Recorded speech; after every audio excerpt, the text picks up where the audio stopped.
Hey guys, tonight we drift back to a world where frost ruled the land and silence carried secrets heavier than snow. You're standing on the banks of the Kennebec River in the dead of winter, 1789. The air is so cold it nips your eyelashes. The river beneath your boots has stopped moving, entirely locked tight, a silver serpent frozen mid-breath. Every sound seems amplified: the crunch of snow, the creak of ice, the crackle of your breath turning to frost. You probably won't survive this kind of cold, not without the stubbornness of the settlers who called this wild edge of Maine home. So, before you get comfortable, take a moment to like the video and subscribe, but only if you genuinely enjoy what I do here. Tell me in the comments where you're listening from and what time it is there. Now, dim the lights, maybe turn on a fan for that soft background hum, and let's ease into tonight's journey together. You're trudging through Hallowell, a small frontier town where the winters stretch forever. Chimneys puff thin threads of smoke into the gray sky, and even the dogs look annoyed at the cold. The year is still new, but something about this winter feels heavier, as if the snow itself knows it's covering more than just roots and fallen branches. Somewhere out there, a secret waits under the ice. Martha Ballard, that Martha the midwife, whose diary would one day become one of America's most intimate historical records, probably the busiest woman in town. While everyone else huddles by the hearth, she's out delivering babies, mending wounds, mixing herbs, and pretending not to notice the whispers that swirl through her doorway. Her hands are cracked from lie and cold, but her mind is sharper than the knives she uses to cut bandages. You follow her one frigid morning as she tugs her shawl tighter and checks her small leather satchel. Inside, twine, herbs, a bit of beeswax, and a notebook worn thin by candlelight. That book, her diaries, her world in miniature, filled with entries so concise they almost feel like code. Delivered Mrs. Foster's child at 2 a.m., cold day, saw ice on river. Tiny sentences that say everything and nothing at once. Historians still argue whether she meant to keep those notes private or whether she knew they'd outlast her, giving voice to a woman's life in a world that mostly ignored it. The snow squeaks beneath her boots as she steps into the street. The town's heartbeat is faint, hammering from a distant workshop. The muffled cry of a newborn somewhere, a church bell dull with frost. Hallowell isn't a glamorous place. It's a rough collection of timber houses and dreams held together by nails and gossip. But it's alive. You pass by men hauling wood, faces hidden under scarves, and children dragging frozen sleds down the packed lanes. One kid waves at you before slipping on the ice. You'd laugh, but your jaw is too cold to move. This is the kind of cold that doesn't care about your pride. It'll humble everyone equally. Then you hear it, a deep, groaning sound, low and ancient. The river is shifting beneath its icy shell.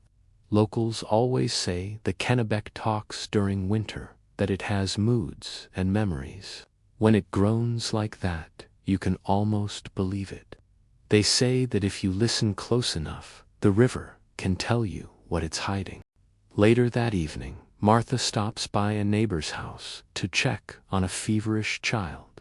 The room smells of smoke and boiled onions. She murmurs soft prayers as she works, wiping the child's brow and feeling the slow pulse at the neck. When she steps back outside, the moonlight glances off the river, and something about that silvery stillness pulls her attention. She doesn't know it yet, but that frozen water holds more than reflections. It holds a man's fate. The next day, a few fishermen notice something odd near the edge of the ice. At first, They think it's driftwood caught in the current below. But as the sun hits it just right, the shape becomes unmistakable. A hand, a human hand, reaching up through the ice. The men go silent. One of them crosses himself. Another spits in the snow. Word spreads faster than wind by dusk. Everyone knows. And like clockwork, the town's fragile calm cracks open. That night, Martha sits by the fire, her fingers hovering over her diary. Outside, the wind howls against the shutters like a restless spirit. Inside, she writes only 3 words: a man found, nothing more. But you can feel the tremor under those words, the unease that curls in her stomach. The frozen river has given up its first secret, and it will not be the last. Historians still debate the true atmosphere of early Maine winters. Some describe them as suffocating isolation, others as peaceful endurance. But in your bones, standing there beside Martha, it feels like both.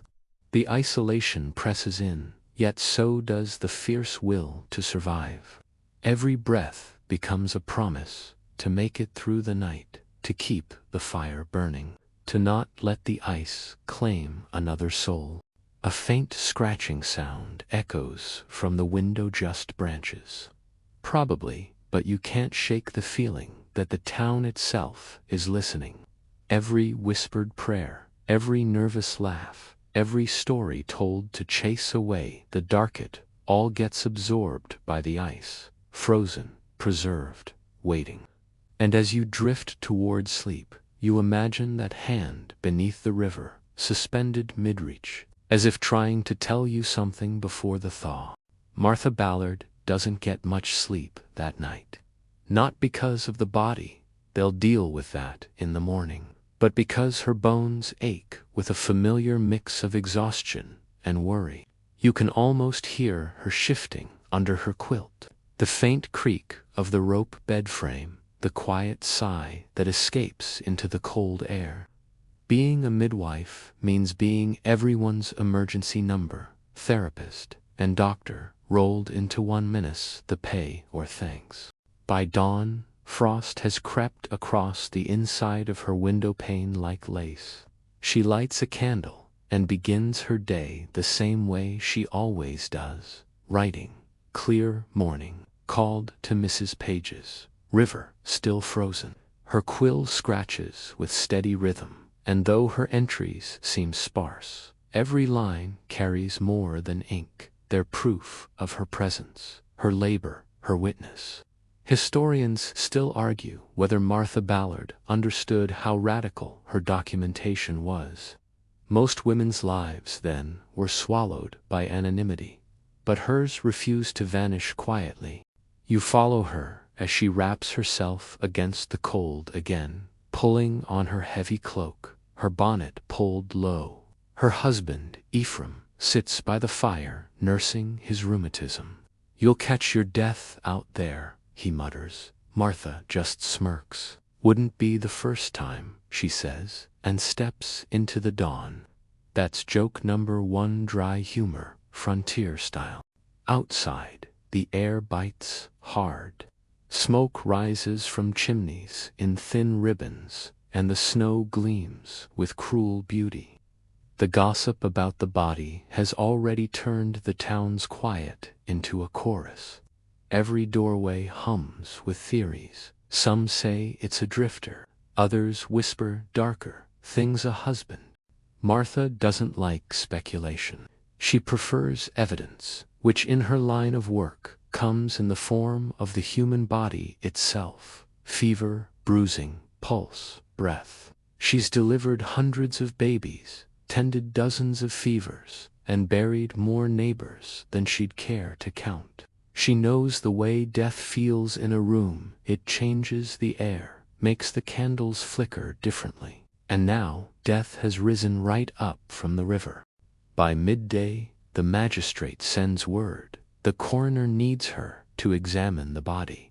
Her stomach tightens, but she doesn't flinch. A woman like Martha doesn't get the luxury of squeamishness. when the messenger tells her the corpse is a man she's met before. Mill worker named Joshua Burgessia pauses only long enough to whisper, "O Lord." You walk with her to the river, the crunch of snow beneath your boots, the crowd already gathered at the banks.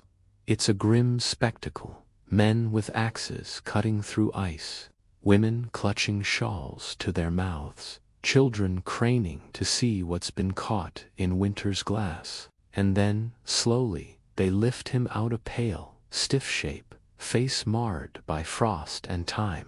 The coroner squints, mutters, and calls for Martha. Her hands, though trembling slightly, are steady as she kneels. She studies the bruising, the torn fabric, the angle of the limbs. He didn't drown, she says quietly. He was gone before he ever met the ice. The men exchange looks. The snow seems to absorb the words like a confession. Later, over a cup of weak tea, Martha listens to the town's minister Reverend Foster insist it's probably just an accident. A slip, perhaps, he says. The river takes who it pleases. Martha's eyes narrow. The river doesn't strangle men, she replies. You can almost hear the hush that follows. Joke number 2, mild blasphemy with a side of truth. As daylight fades, she returns home to write again.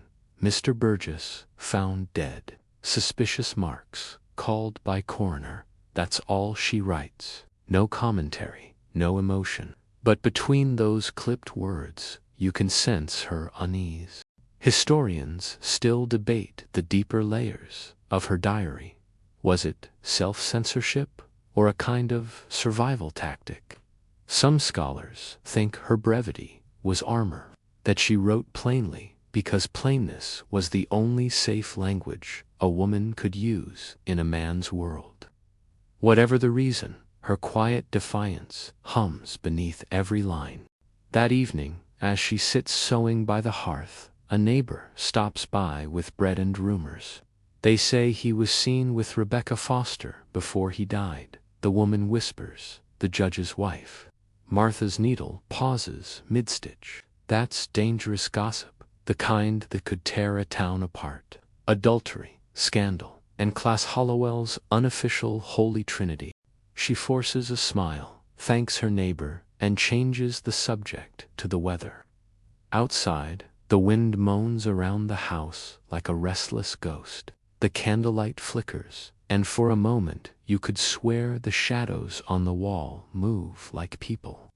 But maybe it's just your imagination, or the way fear bends perception when truth is still frozen beneath the surface. That night, before she sleeps, Martha dreams of the river. In the dream, the ice glows from below, lit by something pulsing and alive. Beneath it, faces drift past men and women she's known, babies she's delivered, secrets she's heard but never spoken. One face turns upward, eyes open, mouth moving, trying to tell her something. She can't hear the words only, the sound of ice cracking. When she wakes, her breath clouds the air. The house is silent, except for the slow creak of timbers in the cold. Somewhere outside, an owl hoots 3 times, soft and hollow.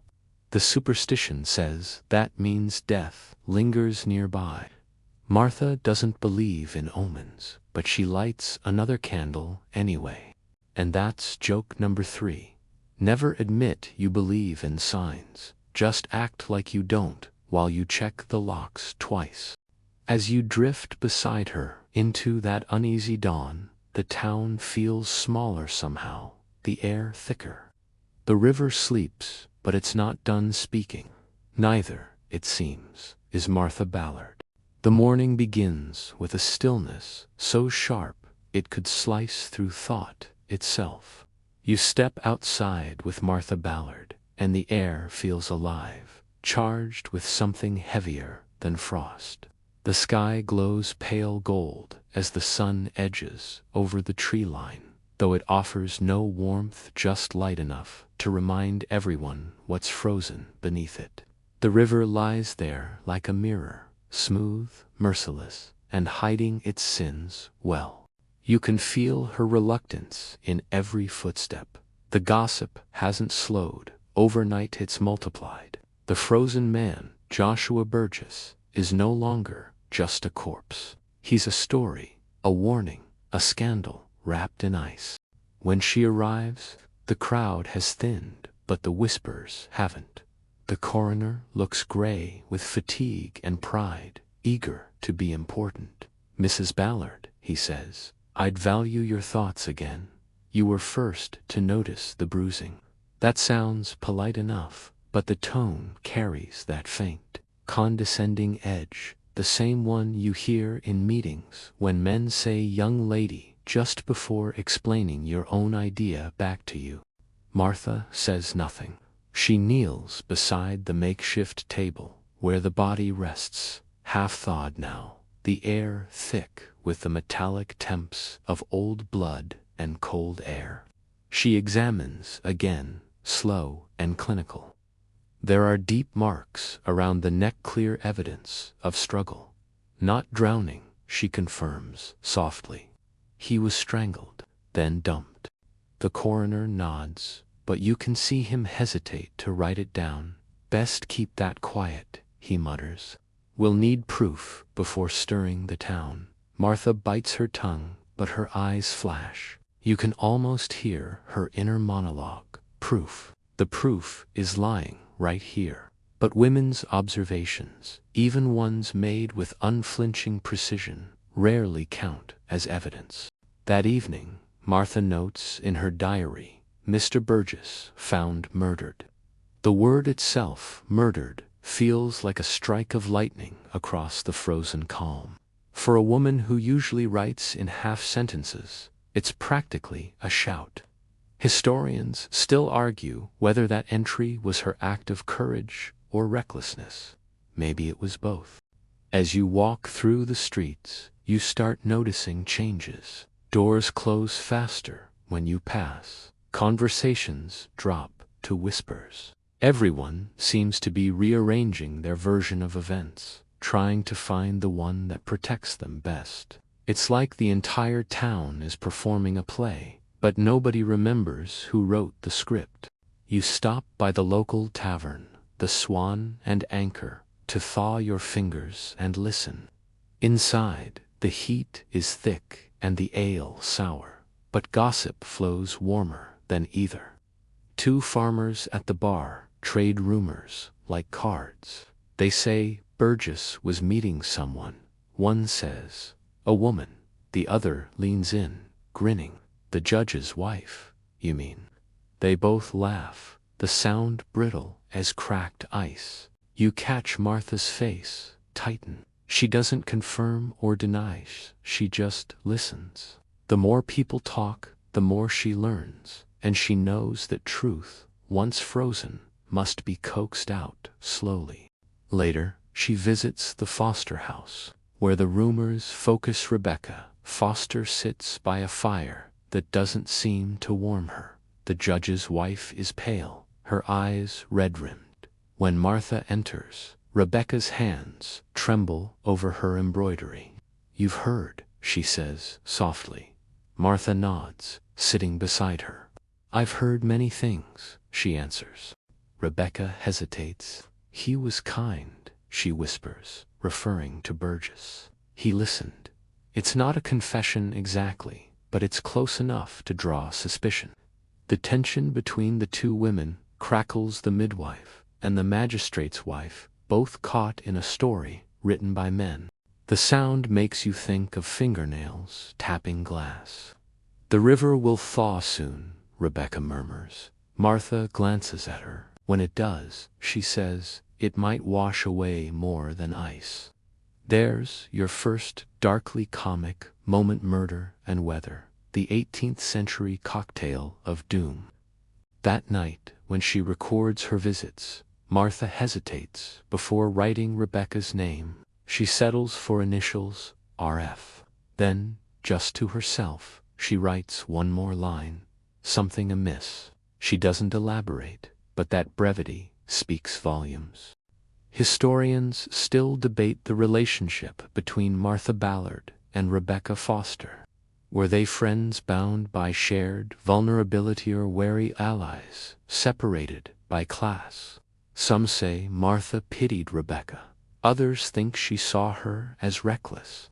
But in this moment, you can feel the strange sisterhood of survival between them, fragile yet undeniable. The following week, the snow thickens. It seems the heavens themselves want to preserve this crime scene a little longer. Travel slows to a crawl. The mail halts. Even the river, which had begun to whisper under the ice, stills again. The whole world feels caught in suspension, as if waiting for the next move.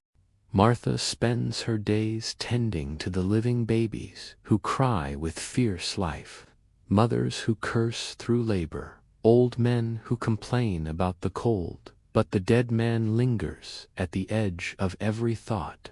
She begins to dream of him again, standing on the riverbank, pointing upstream toward something unseen. When she wakes, she writes nothing of it. Dreams, she believes, are not for the record. But if they were, she'd probably jot down, visited by conscience. And perhaps she'd be right. One afternoon, while fetching herbs from her shed, she finds a folded note tucked under a jar. The handwriting is messy, but familiar. It's from a woman. He wasn't the only one. No signature, no explanation, just those words. Martha stares at it until her fingers go numb. Then she folds it again, slips it between the pages of her diary, and says aloud to no one, "So the river's not done speaking." "Second joke of the section," she mutters, "and I thought my week was rough," before trudging back inside, because even murder can't stop chores. By now, you can feel it, too, that creeping sense that the whole town is layered like ice. Each rumor, each secret, another thin sheet stacked atop the last. And beneath it all, the current keeps moving, waiting for spring, waiting for everything buried to come rushing free. By the time the next Sunday rolls around, Hallowell feels like it's balancing on a knife's edge. The snow hasn't stopped for days. The air so thick with frost you can taste the iron in it. Church bells toll through the morning mist, calling everyone to service, not just to worship, but to watch. In small towns like this, sermons double as social theater. Everyone comes to be seen, to measure glances, to trade silence for power. You walk beside Martha Ballard up the hill toward the meeting house. Her breath curls into white plumes as she climbs, her shawl drawn tight, her diary left at home for once. She doesn't need it today. She already knows what she remembers. Inside, the air smells of wool, damp boots, and sanctimony. Reverend Foster stands at the pulpit, his expression carved from granite. His wife, Rebecca, sits stiffly in the front pew, hands folded, eyes fixed on the hymn book, though she hasn't turned a page. Martha notices every detail, the nervous flutter of Rebecca's sleeve, the sidelong glances from the judge, the way half the congregation is pretending not to stare. The sermon begins innocently, enough sin, temptation, the fragility of man, but then the Reverend's tone sharpens. He speaks of betrayal and moral decay, his words slicing through the chill air. Even among the righteous, he says, wickedness may take root unseen. It isn't subtle. The words hang heavy, dripping accusation. You can feel Rebecca shrink in her seat. Martha's jaw tightens. She knows what's happening. The pulpit's being used as a courtroom, and the verdict is already written. The river hasn't just frozen bodies, it's frozen empathy, too. After the service, people cluster outside, like crows around a carcass. The whispers rise again. He looked right at her when he said it. Poor woman, she's guilty of something. You can tell. Maybe she bewitched him. Witchcraft's still the go-to explanation for anything inconvenient. There's joke number 1, because when logic fails, blame a witch, works every century. Martha doesn't linger. She walks home briskly, boots biting into the snow, her thoughts burning faster than her feet can move. Injustice has always made her chest ache, especially when it hides behind a collar and scripture. That night, she makes an entry sharper than usual. Attended meeting. Words cut deep. Men speak of sin they do not suffer. She pauses, then adds, coldest day yet. Maybe she means the weather. Maybe she doesn't. Historians still argue whether Reverend Foster's sermon was intended to shame his wife publicly. Some insist it was coincidence. Others say it was calculated cruelty disguised as righteousness. Either way, that morning becomes a pivot point. The town begins to divide, not over theology, but over sympathy. Martha's world shrinks even more. Fewer people call for her help, fearful that aligning with her might draw suspicion. But she continues her work undeterred. Babies refuse to time their arrivals around scandal, and sickness doesn't wait for gossip to cool. She rides through the snow-covered woods at night, guided by instinct and moonlight, humming under her breath to calm herself. One evening, she's summoned to a distant homestead, a woman in labor, complications suspected. The husband meets her at the door, frantic. Inside, the mother-to-be sweats and cries, clutching the sheets. Martha's hands move with steady confidence, her voice low and rhythmic, a lullaby against the storm outside. Hours later, a baby's cry pierces the darker girl, healthy and loud. For a moment, the world feels pure again. Martha smiles, despite her exhaustion, cutting the cord and wrapping the child. You'll be fine, she whispers to the mother. The river still runs beneath the ice. That's joke number 2, frontier comfort mixed with cryptic metaphors. As she rides home, the northern lights shimmer faintly above the frozen horizon. Colors ripple through the sky: green, violet, pale blue. In the silence, it feels like a message from another world, something older than men's pettiness. She can't help but imagine Joshua Burgess beneath that same glowing sky, silent, suspended. Does he see it too, wherever he is? Back home, Ephraim dozes by the hearth. Martha sits at her small desk and unseals the folded note she'd hidden earlier. He wasn't the only one. She reads it again, tracing each letter with a fingertip. The ink's smudged now, as if written in haste or fear. She wonders, who else lies beneath the ice? Historians still debate how much of the real investigation Martha influenced. Officially, her testimony was limited, her role assisting. Unofficially, her journal suggests she knew far more than she said aloud. She was, after all, the one person in town who visited every home, crossed every threshold, heard every secret whispered in labor or grief. The next day, she walks to the magistrate's house to deliver herbs. The judge greets her with the forced politeness of a man aware he's being observed. Tragic business, he says, sipping his tea. Our little town quite unsettled.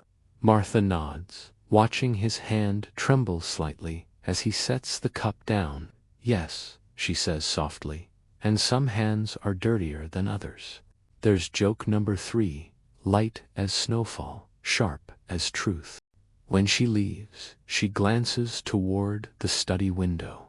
Through the frost glass, she glimpses Rebecca Foster staring out at the river, unmoving. Her face looks ghostly pale, half dissolved by reflection. For an instant, Martha imagines the two women mirrored in the same ice, both trapped by the same current, both waiting for the thaw. That night, she dreams again, The river is breaking. This time cracks spreading like veins through glass. Beneath, she sees not just one face, but several, drifting slowly upward. They look peaceful, almost weightless, until she realizes they're all people she knows. Then, one by one, they turn toward her, eyes open. When she wakes, she writes only dreamed of river. Heard it speak. And in that fragile, ink-stained scrawl, the entire frozen town seems to shiver. The thaw creeps in quietly, the way guilt does, soft at first, almost gentle. The snow melts into thin rivulets that trickle down the slopes, the sound like faint whispering. Each morning, the river glints a little darker, as if it's remembering how to breathe. You can smell the damp earth again, feel the air loosen its grip, but instead of relief, the town feels restless. When secrets have been locked under ice, spring is a dangerous season. Martha Ballard senses it in her bones. Her joints ache, her sleep thins, and her ink dries faster than usual.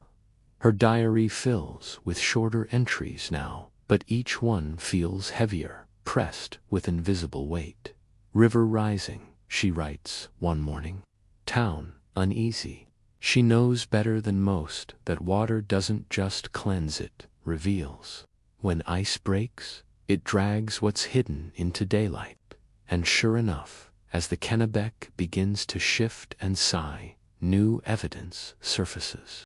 A child fishing near the riverbank finds a torn scrap of cloth caught on a root. It's dark with mud, but Martha recognizes the embroidery. Fine linen, initials stitched in neat blue thread, R.F. Rebecca Foster. She examines it that evening by candlelight, running her fingers over the delicate letters. It doesn't prove guilt, of course, but it says something undeniable. Rebecca was there recently, and probably not alone. Historians still argue whether Martha's involvement in preserving this evidence was driven by duty or curiosity. Some believe she kept it secret for a while, tucked among her diary pages like a pressed leaf. Others think she presented it immediately, forcing the investigation forward.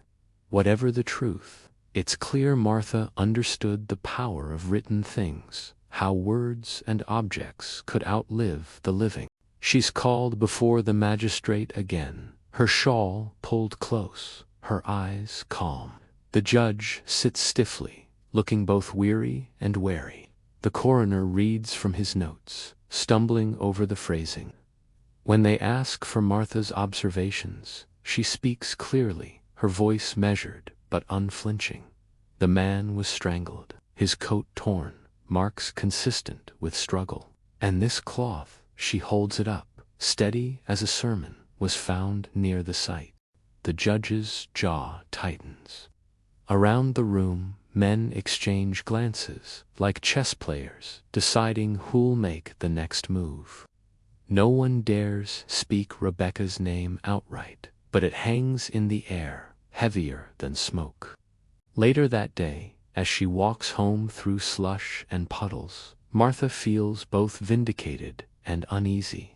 She's not a gossip by nature, and truth she's learned can be as cruel as lies. That night, she writes, testified today, cold rain, river loud.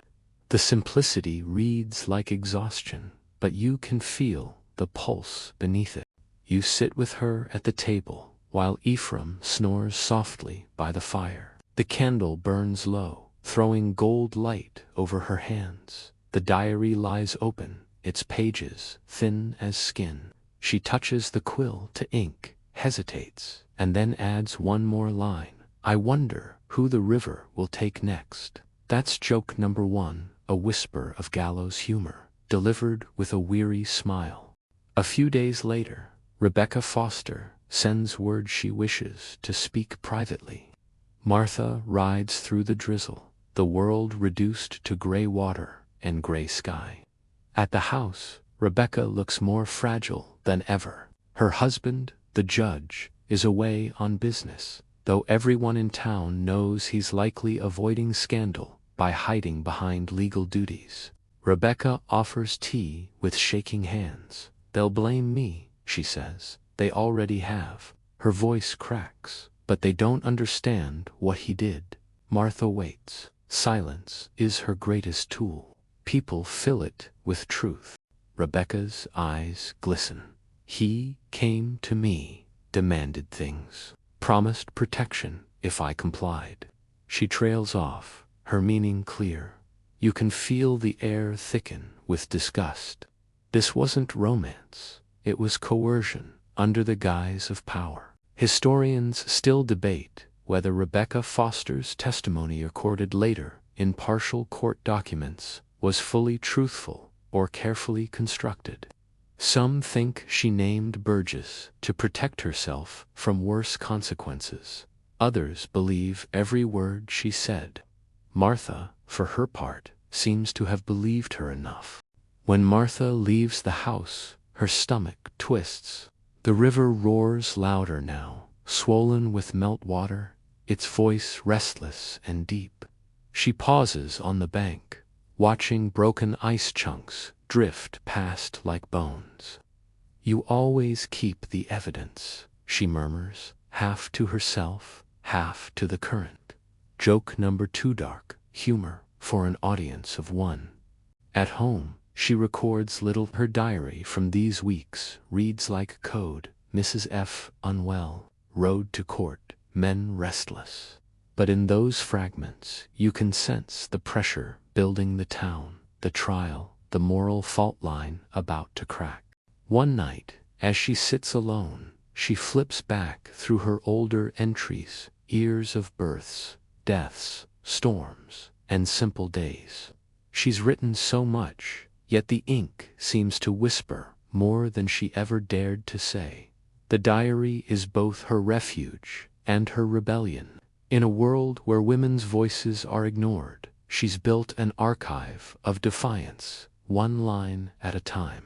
Historians still can't agree whether she intended it that way or whether posterity simply turned her domestic habit into revolution. But sitting there, you can feel it. She's writing not for fame, not for history, but for survival. When she finally sets down her pen, she listens to the rain against the shutters. The sound mingles with the steady thrum of the river outside, and for a fleeting moment, you wonder which voice is louder, the storm's or hers. Then she whispers, almost too softly to hear. Truth floats. Joke number 3, half prophecy, half punchline. The next morning, the thaw completes its work. The ice has vanished. The Kennebec is wide open now, its surface black and alive. And somewhere beneath that restless water, something still waits, another piece of the story, ready to surface when the time is right. By the time the buds appear on the birch trees, the town can't look away anymore. The trial begins, and Hallowell, usually a sleepy thread of cabins, fields, and prayer, swells with voices. People come from neighboring towns, walking muddy miles just to catch a glimpse of the proceedings. They crowd the steps of the courthouse, faces tight with curiosity and fear. Inside, the air smells of damp wool and ink. The judge's chair sits like a throne on a raised dais. The accused, Judge Joseph North, stares ahead with the calm of a man who's built his life on being untouchable. Rebecca Foster sits near the front, pale but upright, her hands clenched in her lap. Behind her, Martha Ballard sits still as a shadow, her eyes steady on the table where the coroner's notes lie folded. The clerk reads the charges. The words rape, coercion, abuse of authority ripple through the crowd like a gust of wind through dry leaves. You can feel the room tighten. This is no ordinary case. This is power on trial. Martha isn't the kind to grandstand. but her testimony is the hinge on which the whole thing turns. When she rises to speak, you can almost hear the wooden floor inhale. Her voice carries, not because she shouts, but because she never falters. She describes Rebecca's condition, the evidence she found, the bruises, the torn cloth. Every detail is measured, factual, and merciless. The defense tries to shake her. They call her a common woman, imply her hands are too stained from work to be trusted. But Martha doesn't flinch. She's delivered babies through storms, stitched wounds, buried infants, and held dying mothers' hands. There's nothing these men can say that will make her small. When they press her for opinion, she replies simply, "I record what I see." Historians later cite that line as a quiet manifesto, the midwife's creed, turned into a historian's ideal. She doesn't tell the story she wants to believe. She preserves what is. The jury deliberates for hours, the sound of rain on the roof marking time. Outside, townsfolk huddle under shared shawls, whispering predictions. Some say the judge will walk free. Others pray for justice. But when the verdict is read not guilty, the crowd exhales as if punched. Rebecca doesn't cry. She just stands, trembling, and leaves before the room can swallow her. Martha follows her into the gray afternoon, her shawl pulled tight against the drizzle. In the muddy street, Rebecca stops and turns, her face ghost pale. "It doesn't matter," she says softly. "He'll never be clean again." Martha nods. Truth has a long memory. That's joke number 4, a bitter little proverb, offered without a smile. That night, she writes only one line in her diary. "The law is not the same as justice." It's a sentence historians would later underline again and again, quoting it in lectures and books. They'd say this was the moment she became more than a witness, she became a conscience. But she doesn't think of herself that way. She thinks of herself as a tired woman, ink-stained and sore, doing what she can to make sense of the noise. The weeks that follow are strangely quiet. The river settles into its spring rhythm. Babies are born. Crops are planted. Life stitches itself back together, thread by thread. But you can feel something shift under the surface, the way the town looks at its own power, its own fragility. Rebecca Foster eventually leaves Hallowell. Records show her name vanishing from the diary entries like smoke dissipating. Some say she moved north, others that she remarried. No one knows for certain.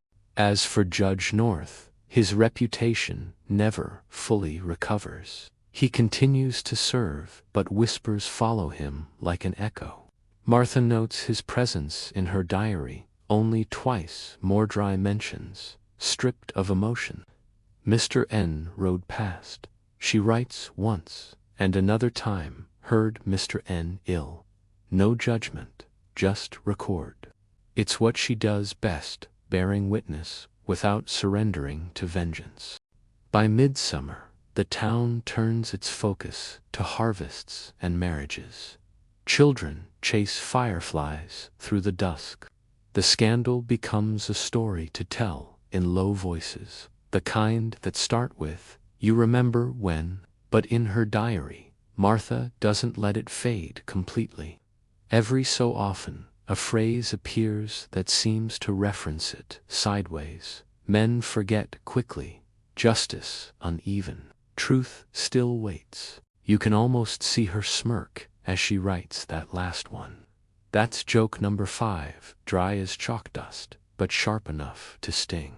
One night, you find her sitting by the open window, the summer air thick with the smell of river reeds and lilacs. She's older now, her hair streaked with gray, her hands slower but still sure. She looks out at the darkening horizon and murmurs, "We think time buries things, but it just changes the color of the dirt."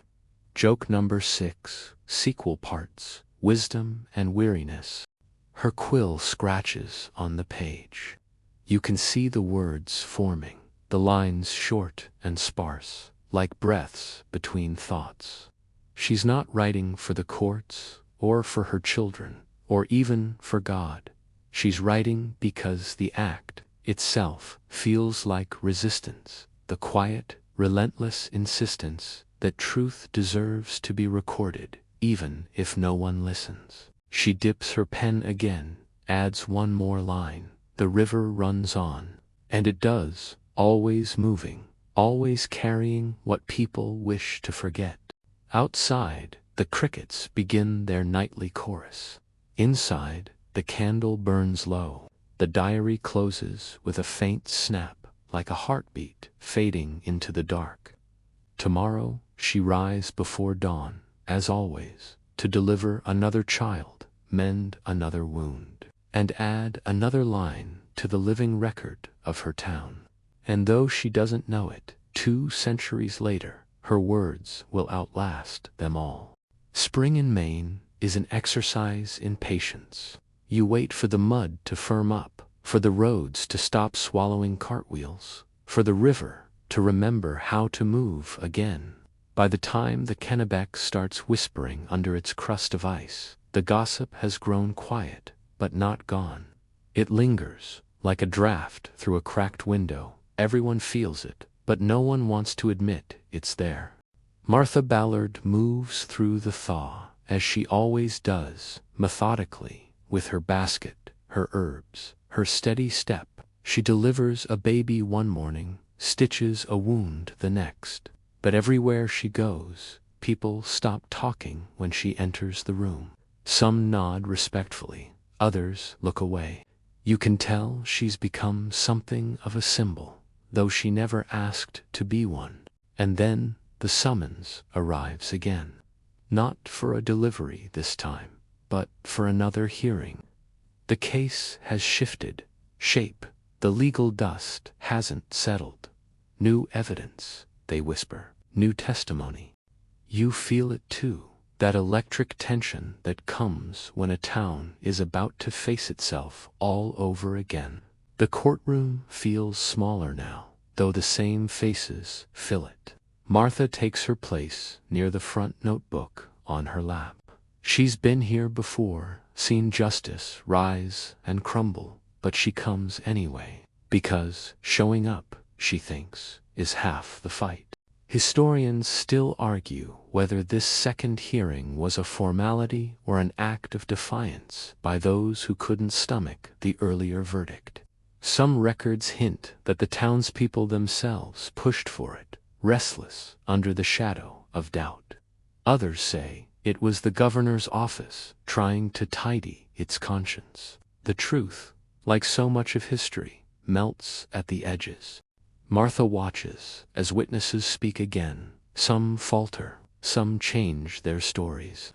One man, a merchant, admits that he saw something strange by the river the night before the body was found.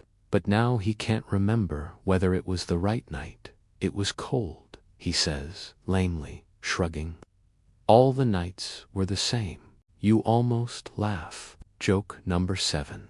If historians had $1 for every time someone said, "I can't recall," we'd all be sipping tea on private islands by now. Rebecca isn't there this time. Her absence feels louder than any words.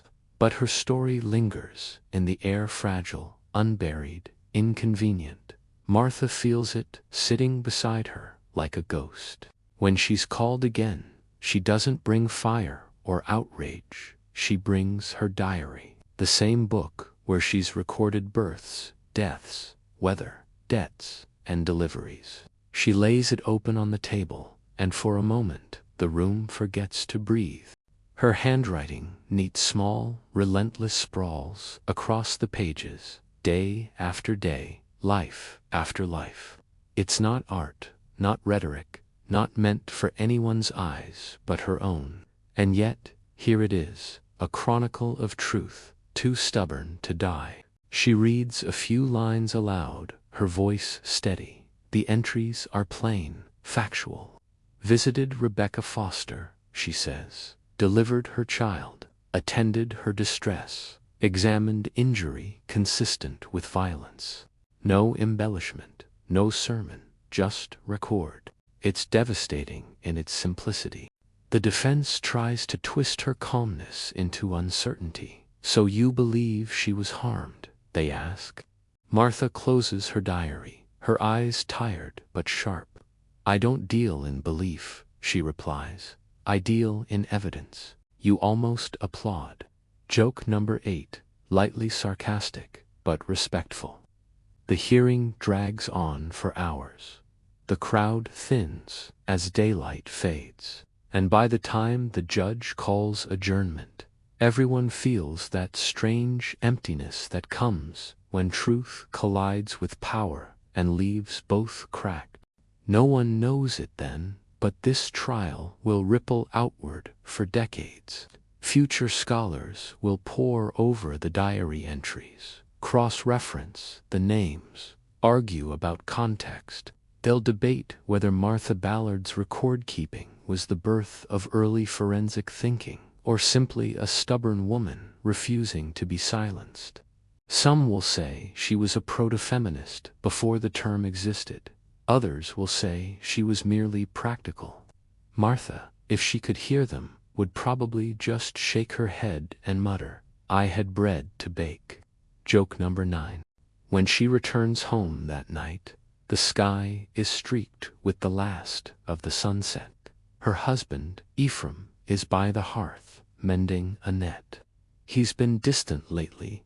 His own troubles with debt collectors and land disputes have worn him thin, but he looks up and nods as she enters. That simple gesture, that unspoken acknowledgement, feels like peace. She sits beside him, removes her shawl, and lets the warmth seep into her bones. They don't talk much. They never need to. The silence between them is seasoned, not sharp.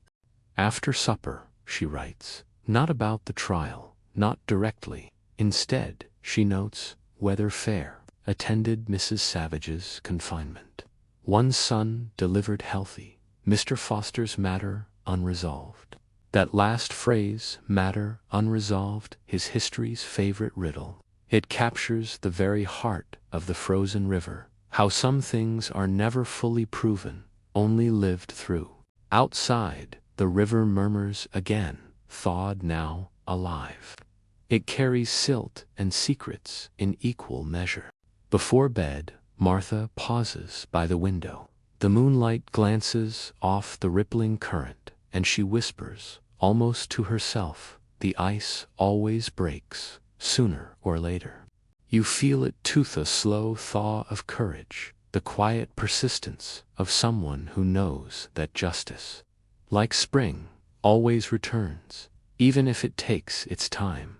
And though the courtroom will empty, the judges will retire, and the names will fade from local memory, the diary will endure. Its ink will outlast the arguments, its pages a quiet rebellion against erasure. She closes her journal, the sound soft as a sigh. Tomorrow she walked the riverbank again, basket in hand, ready to heal whoever needs her. The world will keep turning, uneven but unstoppable. By the time autumn settles in again, the river has turned glassy and still, mirroring the heavy sky. You walk beside Martha along the bank, boots crunching through the first brittle crusts of frost. She pauses every so often to collect herbs from the last stubborn patches of green yarrow, comfrey, a sprig of mint that somehow refuses to die. You can almost feel her thoughts circling like birds. The trials are over. The town has moved on, or at least it pretends to. But truth, like the river, doesn't vanish. It changes form, hides beneath the surface, and waits for its moment to rise again. One evening, a knock rattles her door. It's a man from the lumber yard, breath steaming in the cold. We found something, he says, voice low, down by the bend. You follow them through the thicket, moonlight glinting on the river's edge. There, caught between two rocks, lies a torn scrap of fabric, old, frayed, but unmistakably human. It's nothing conclusive, nothing the courts would bother with. But to Martha, it's a whisper from the past, a reminder that the river doesn't forget what people want to bury. She pockets the fabric without a word. Historians still argue whether this moment really happened or whether later writers stitched it in for symbolism. Either way, it feels true, the idea that the landscape itself carries memory, that water remembers what it has held. When Martha returns home, she sets the fabric in a drawer beside her diary. She doesn't write about it that night. Instead, she records the birth of a baby girl, a case of smallpox, a trade of butter for linen. Life, as always, demands attention. But there's a new heaviness in her entries now. The rhythm of her pen has slowed, her sentences shorter. The river ran high today, she writes once, saw geese overhead. Then, a line that chills you, dreamed of the ice again. Dreams are funny things, in history impossible to verify, yet often the most revealing. You can almost see her restless sleep, the way her mind drifts back to the river, to that frozen winter when justice cracked but didn't quite shatter. One morning, while tending a mother in labor, she pauses mid-delivery and says softly, "Truth's like birth, isn't it? Painful, messy, but once it starts, there's no stopping it." Joke number 10, quiet, clever, and fittingly uncomfortable. Her patient doesn't reply. Outside the cabin, you notice something new. People greet her with more warmth now. Not admiration, exactly, more like respect, the kind earned through consistency. Even those who once doubted her come to her door for help.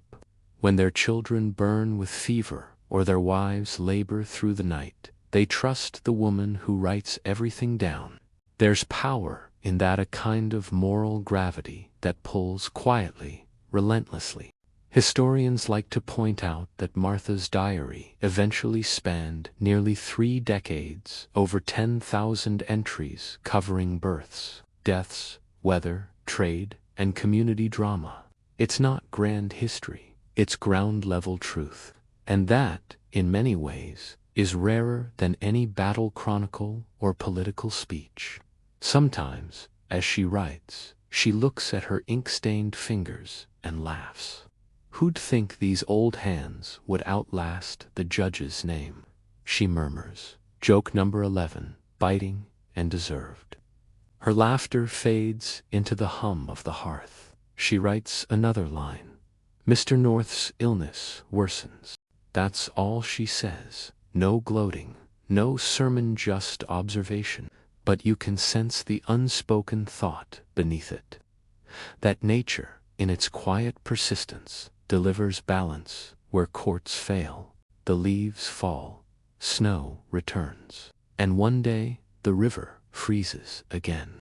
But this time, when you stand beside it, it feels different, not threatening, more like a mirror. You watch the faint outline of the town reflected on the ice, the church steeple, the cottages, the faint trails of smoke from hearths. Somewhere beneath that surface, stories sleep, not gone, just resting. That night, Martha sits by candlelight, reading over her old entries. The pages are worn soft by her hands, the ink faded in places. She finds the section about the trial and reads it through, slowly. Then she adds one more note beneath the final line. The river keeps its secrets, but so do I. You can almost hear her sigh. It's not bitterness, it's acceptance. She's learned that truth doesn't always roar. Sometimes it survives in silence, in the quiet act of remembering when no one else will. Years later, when historians study her diary, They'll marvel at her precision, the unbroken chain of detail that captures a world otherwise lost. They'll argue about her motives. Was she chronicling justice, or simply holding chaos at bay by naming it line by line? The debate will go on, and she never answer, because she never wrote for them. She wrote for herself, for the world she could touch, the lives she could save, the stories she refused to let disappear. Outside, the river groans under its new crust of ice. Inside, the candle burns low, throwing soft gold over the open page. Martha dips her quill one last time that night and writes, "All things flow onward, and they do truth, pain, love, and the stubborn will to witness." The winter of 1801 comes earlier than anyone expects. By late November, the river is already sheathed in white, the wind sharp enough to slice through wool. You can almost hear it singing against the window panes of Martha's cabin, a low, relentless hum that feels half lullaby, half warning. She's slower now. Her joints ache when she rises before dawn. Her handwriting trembles slightly on the page, yet her mind remains precise. She knows how the seasons turn, how babies come screaming into the world, and how the dying slip out silently. She knows that truth, like the river, has no fixed form, only persistence. Word comes one morning: Judge Joseph North is dead. The messenger, an apprentice lawyer, barely 20, arrives, with his hat in his hands, awkward and flushed. "Fever took him," he says, quickly. Martha nods once, then gestures toward the hearth. "Sit, you'll catch your death standing in that draught." Joke number 12, soft, dry, motherly, but barbed all the same. She pours him tea, listens politely as he fumbles for words. The man expects a reaction, maybe shock, maybe satisfaction. Instead, she asks whether he's eaten, then sends him off with a loaf of bread wrapped in cloth. When the door closes, the silence presses in. She sits by the fire and stares at the flames, their light flickering over her face. Then, slowly, she opens her diary. Her quill hovers above the page for a long moment before she writes, "Judge North departed this life, that's all. No more, no less, just another entry in the flow of things." Historians will one day debate whether this restraint was forgiveness or indifference. Did she feel vindicated, or did she simply refuse to let him take up more space in her pages than he deserved? As always, the record keeps its secrets. Outside, the townsfolk talk. Some claim justice has finally been served, that the fever was divine retribution. Others murmur that it's blasphemy to celebrate a man's death. But you notice something different this time. No one challenges Martha's version. Her word, her diary, has become the backbone of memory here.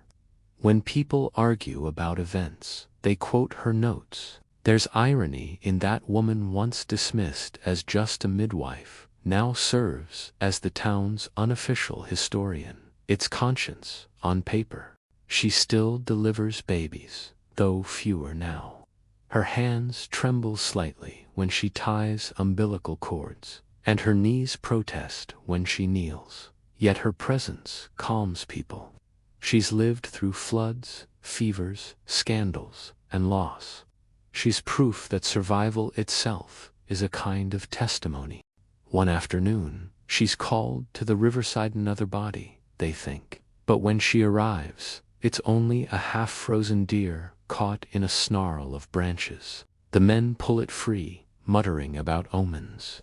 Martha watches, then says quietly, "The river gives back what we leave in it."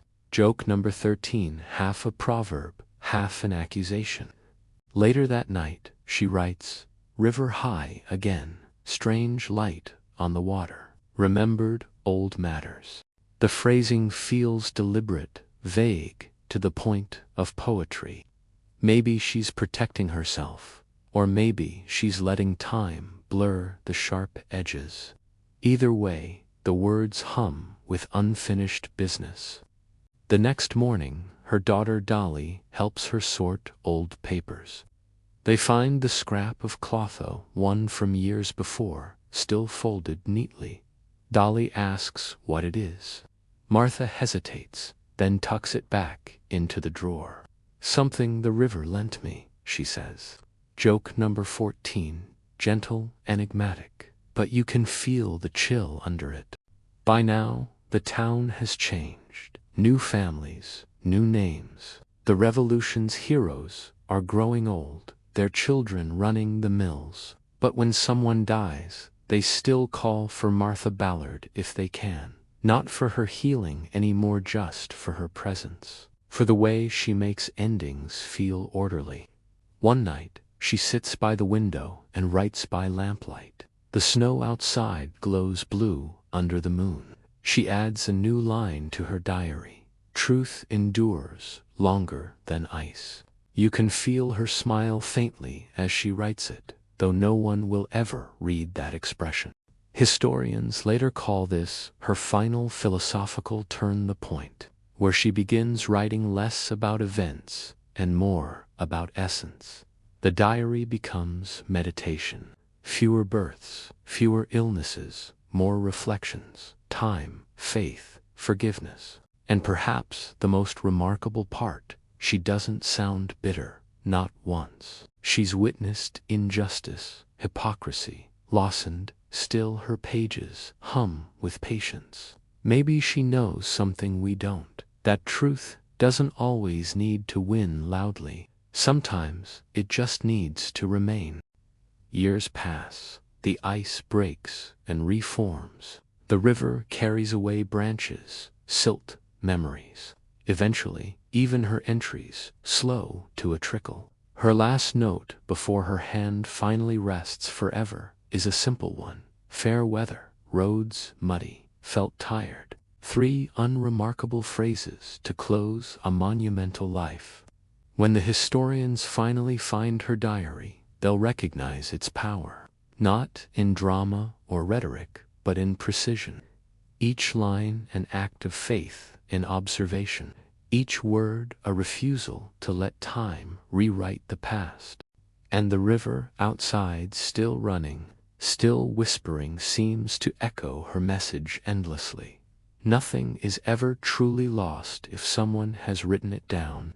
The years drift onward, soft as snow over an old trail.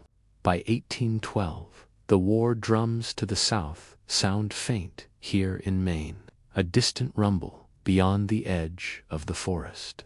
The Kennebec River freezes and thaws again and again, its rhythm unchanged even as generations turn over. You walk the same path Martha Ballard once walked, past the church, the mill, the low bridge, where the water murmurs secrets no one fully understands. Martha's cabin stands smaller than you remember it. Time has a way of shrinking the past until it feels almost delicate. Inside, dust motes turn in the sunlight like tiny memories refusing to settle. The diary lies on the table, bound in cracked leather, its pages soft from use. It feels alive when you open it, as if her voice still lingers there, whispering between the lines. She's gone now, of course, passed in her sleep one winter morning, wrapped in the same quilt she used for births and sicknesses alike. Her children buried her near the riverbank, where the ground thaws earliest in spring. The entry for her death was written not by her, but by her daughter Dolly, who wrote simply, "Mother rested, peaceful, that's all, no fanfare, just stillness." Yet her diary, nearly 30 years of it, remains the heartbeat of this place. 2 centuries later, historians still pore over her words, marveling at how a midwife with no formal education chronicled a world more vividly than any governor's report. They analyze her phrasing, her silences, the rhythm of her thoughts. They argue, of course, because historians can't resist a good argument. Joke number 15. Some say Martha's diary is proto-feminist literature. Others insist it's just documentation. But all agree it's a miracle of endurance, a testament that an ordinary ex-woman's truth can outlive every man who doubted her. You turn a page and see the familiar phrases. Delivered, Mrs. Savage's child. Visited, Rebecca Foster. River frozen, river open. Each line feels like a breath, proof that even the smallest acts, walking, tending, recording, can hold history together. Some pages are smudged, likely from her own hands, or a spill of candle wax. Others bear faint water stains, tears maybe, or melted snow. You'll never know, and that's somehow perfect. Mystery gives memory its weight. Historians still debate whether she ever truly forgave what happened by the river. Her later entries hint at peace, but never at closure. Maybe she understood what most people never do, that justice isn't always a verdict, it's the act of remembering, of refusing to let silence rewrite the story. When you close the diary, the air in the cabin seems to hold its breath. Outside, the Kennebec gleams in the afternoon light, half ice, half flow. The river looks unchanged, yet everything around it has transformed. The mills are ruins, the forests thinned, the names on the gravestones worn to whispers. But the river remembers. It remembers the frozen body that started it all. It remembers the voices in the courtroom, the quill scratching truth into paper. It remembers the woman who refused to look away.